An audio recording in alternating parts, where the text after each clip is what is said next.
Je crois que nos vies, c'est de la littérature. Et que si on ne le sait pas, c'est seulement et uniquement parce qu'on ne les écrit pas. Sinon, on le saurait. Démarrer une relation n'est jamais anodin. En général, on fait ça dans une sorte d'ivresse, de légèreté joyeuse, insouciante, et sans avoir conscience des risques en réalité tout à fait inconsidérés qu'on est en train de prendre. Je vais vous lire la présentation d'un livre que j'ai écrit en 2006, intitulé Démence. Démence est un livre qui met en scène 3 personnages. Il y a Lou, la narratrice, qui consigne ce qu'elle vit avec Coccinelle, son amante. C'est donc l'histoire de Lou et de Coccinelle. Mais il y a aussi Lucie, qui est l'amante en titre de Coccinelle, ce qui n'est pas sans constituer une petite difficulté. Lou pense que l'amour est à inventer. L'histoire de Démence est donc la narration de la quête de Lou pour inventer l'amour avec Coccinelle. C'est un cheminement qui devient un parcours initiatique, et c'est aussi le récit d'une métamorphose. Le parti pris d'écriture de Lou est de ne prendre aucune distanciation avec son vécu.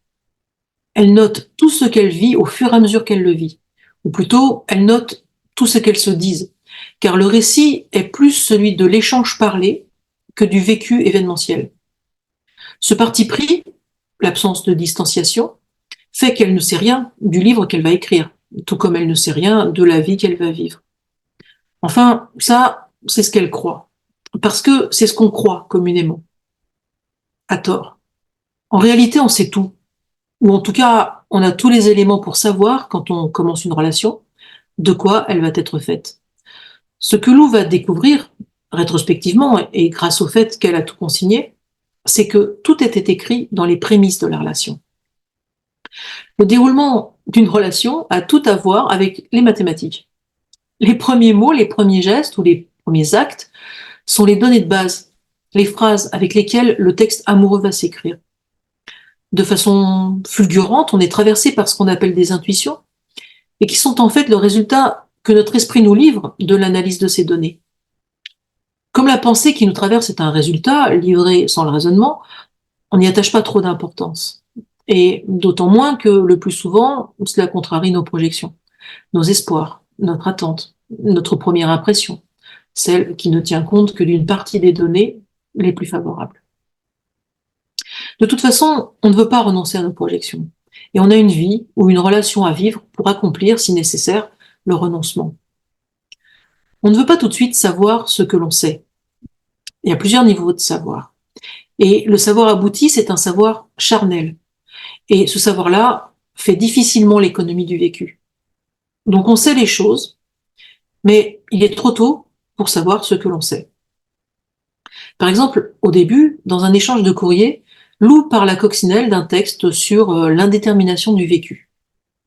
Or, il se trouve que c'est justement ce à quoi elle va être confrontée avec Coccinelle, l'indétermination du vécu. Comment Lou savait qu'elle allait y être confrontée, c'est un mystère. J'imagine qu'en me lisant, on va me dire que j'ai exagéré, que c'est de la littérature et que dans la vie, les choses ne se passent pas comme ça. C'est pas ce que je crois. Je crois que nos vies, c'est de la littérature. Et que si on ne le sait pas, c'est simplement, mais uniquement, parce qu'on ne les écrit pas. Sinon, on s'en rendrait compte. Ce qui est donné aussi à Lou par cette méthode d'écriture cardiographique, sans distanciation avec le vécu, c'est la conscience de son cheminement, le témoignage de sa métamorphose. On croit qu'on traverse la vie en restant plus ou moins la même. Éventuellement, on repère qu'on a vaguement changé entre 20 et 40 ans. Mais en réalité, c'est pire que ça. On peut être totalement transformé en l'espace d'une relation de 3 ou 4 ans, et même en moins de temps que ça. On est transformé par l'autre ou à cause de l'autre. C'est pour ça que démarrer une relation n'est jamais anodin. En général, on fait ça dans une sorte d'ivresse, de légèreté joyeuse, insouciante, sans avoir conscience des risques tout à fait inconsidérés qu'on est en train de prendre. On va être transformé par l'autre, du seul fait de la proximité, de l'intimité partagée, mais aussi à cause de ce à quoi on se heurte dans la relation. D'ailleurs, on a toutes remarqué qu'on a tendance à retrouver les mêmes problèmes avec des personnes différentes, et ça, tant qu'on n'est pas parvenu à les résoudre. Bon, bah, on aimerait bien que ça soit autrement, hein.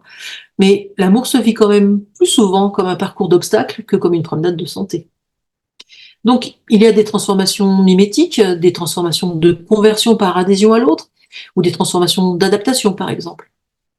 Si on ne se rend pas compte, généralement, des bouleversements cataclysmiques que produisent en nous nos relations, c'est parce qu'on n'a pas la mémoire de soi.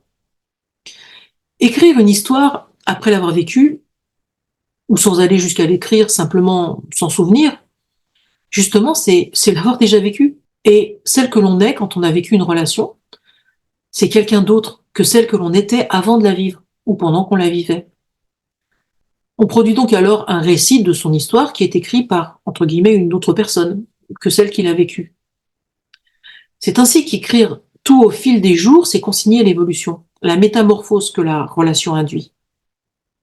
Tandis qu'écrire une histoire après l'avoir vécue, ou même écrire une histoire en l'inventant de toutes pièces, c'est produire un texte uniforme, qui est écrit par la même personne du début jusqu'à la fin.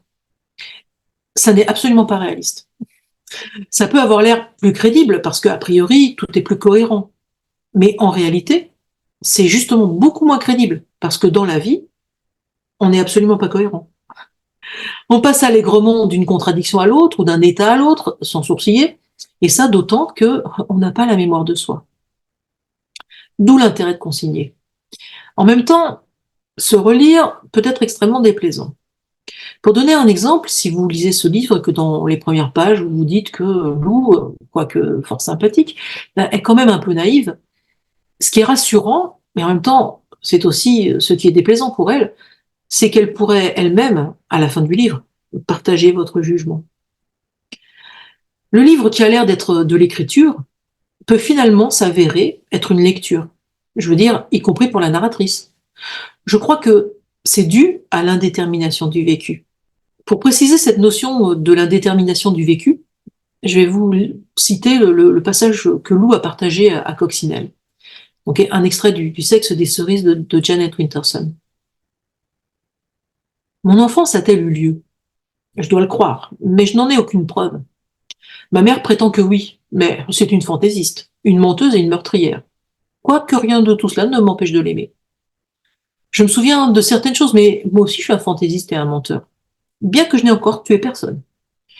Il y en a d'autres que je pourrais interroger, mais pour moi, leur parole ne compterait pas devant un tribunal. Peut-elle compter dans une affaire plus sérieuse? Il me faut bien admettre que j'ai eu une enfance, mais je ne puis pas admettre que j'ai eu celle dont je me souviens. Tout le monde se rappelle de certains faits qui ne se sont jamais produits. Et il est de notoriété publique que les gens oublient des faits qui se sont produits. Soit nous sommes tous des fantaisistes et des menteurs, soit le passé est indéterminé. J'ai entendu certains dire que nous sommes façonnés par notre enfance. Mais laquelle? Il n'y a pas de livre qui ne soit pas de près ou de loin biographique. Même une thèse en astrophysique trouve son fondement dans la vie de la doctorante.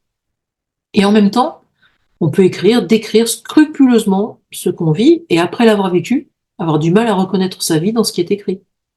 C'est-à-dire que toute biographie est fictionnelle. Je disais tout à l'heure qu'on a tout le temps des relations pour apprendre à y renoncer. Je ne disais pas que c'est nécessairement la direction que prennent toutes les relations amoureuses. Alors, en 2006, dans ma vie, ça avait toujours un peu été le cas. Mais je n'étais pas une référence. D'ailleurs, j'étais fermement décidée à faire mieux par la suite. Et depuis, j'ai beaucoup avancé dans l'évitement de l'échec. Quoi qu'il en soit, le renoncement est la nécessité qui s'impose à nous. Ça ne s'impose pas tout seul en 5 minutes, hein, ça prend au moins 130 pages.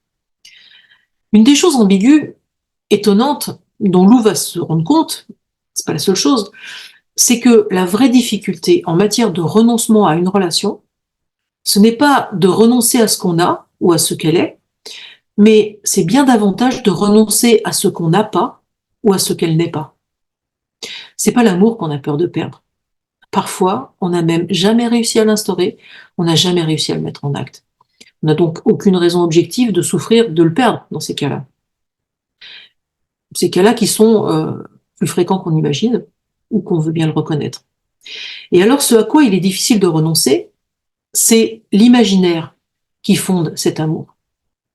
C'est insupportable que l'amour ne tienne pas ses promesses, ou que l'autre ne tienne pas ses promesses, les siennes, ou celles qu'on lui a prêtées. Il se peut qu'on choisisse l'autre parce qu'elle coïncide avec notre imaginaire. On pense qu'elle est une partenaire dans un jeu fondé sur une imagerie ou un imaginaire amoureux, des projections, un idéal dans le cadre.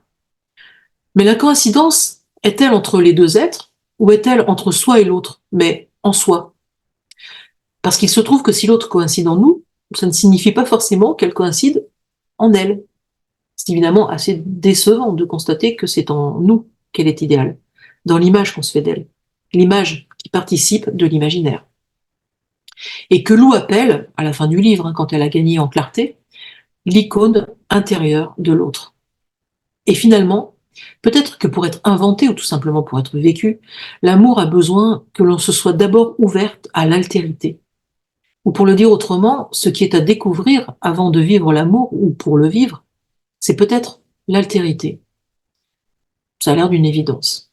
Ce genre d'évidences sont mes préférées.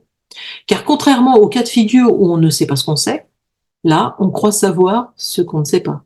Et je dirais que le cheminement de Lou, au long de cette histoire, c'est le cheminement qui l'amène à ça, au seuil de ça. Découvrir, désirer et jouir de l'altérité.